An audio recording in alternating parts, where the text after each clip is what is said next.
بسم اللہ الرحمن الرحیم۔ السلام علیکم بہنوں، بھائیوں، دوستوں اور بزرگوں۔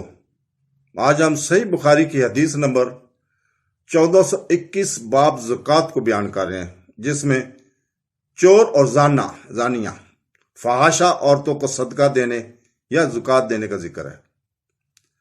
تو دوستو، بخاری رحمۃ اللہ فرماتے ہیں کہ ہم سے ابو المیان نے بیان کیا، کہا کہ ہمیں شعیب نے خبر دی، کہا کہ ہم سے ابو زناد نے بیان کیا، ان سے ارج نے، اور ان سے ابو ہریرہ رضی اللہ تعالیٰ عنہ نے، کہ رسول پاک صلی اللہ علیہ وسلم نے فرمایا کہ ایک شخص نے بنی اسرائیل میں سے کہا کہ مجھے ضرور صدقہ آج رات دینا ہے، چنانچہ وہ صدقہ لے کر نکلا اور نا واقفی سے ایک چور کے ہاتھ میں رکھ دیا۔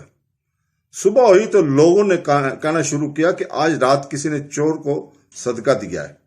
اس شخص نے کہا کہ اے اللہ، تمہارے تمام تعریف اللہ کے لیے، آج رات میں پھر ضرور صدقہ کروں گا۔ چنانچہ وہ دوبارہ صدقہ کے لیے نکلا اور اس مرتبہ ایک فحاشہ کے ہاتھ میں دے دیا۔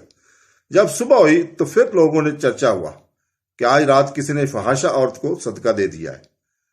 اس شخص نے کہا اے اللہ، تمام تعریفیں تیرے ہی لیے ہیں، میں زانیوں کا اپنا صدقہ دے آیا، اچھا آج رات پھر ضرور صدقہ نکالوں گا۔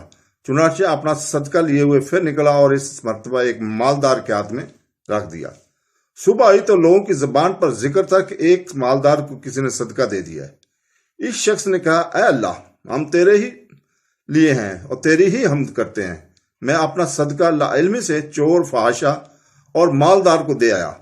اللہ تعالیٰ کی طرف سے بتایا گیا کہ جہاں تک چور کے ہاتھ میں صدقہ چلے جانے کا سوال ہے تو اس میں اس کا امکان ہے کہ وہ چوری سے رک جائے۔